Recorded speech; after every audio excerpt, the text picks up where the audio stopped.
turn my eyes from that bright light when I walk by, and I still turn back into it. Okay, first, we need our counselor to start working more closely with provincial and federal counterparts. I said that in 2012. I've been saying this whole campaign so far. In order for grassroots, us, out here, to make known what we want done, we need to ensure that we talk to somebody. Talking to the next door neighbor does nothing but to bring everybody thinking together. That's a good thing. Let's think together. Let the provincial and federal governments know what we need. No secret that Nova Scotia as a whole, let alone just this district, has a very aging population. The federal government knows that already. This is not news to them. When the municipalities of Canada wanted more money for transit, for federal funding, what did? They all got together and they sent the message. We need more money for transit.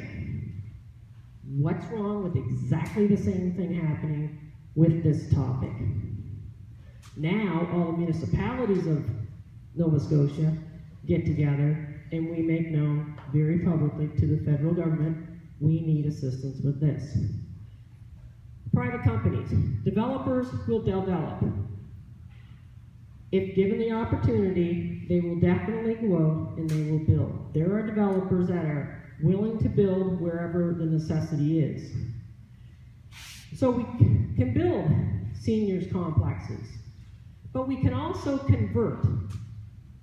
You may not be able to have Mr. and Mrs. Smith or Mr. and Mrs. Jones maintain their own properties anymore.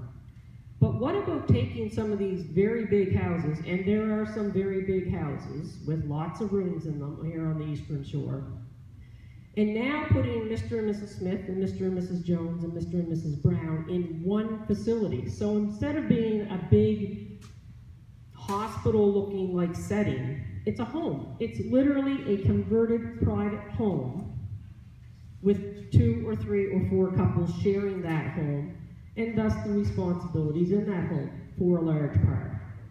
We have a system already where people go out, companies are hired through the YMCAs to go out and plow for seniors.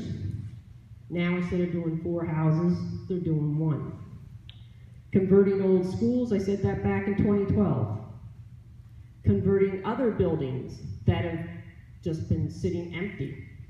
Convert them into mini, we'll say, retirement homes. What about requiring developers every time they want to build a subdivision to put some type of small R2, R3 dwelling in the area as well? Developers will develop. Thank you.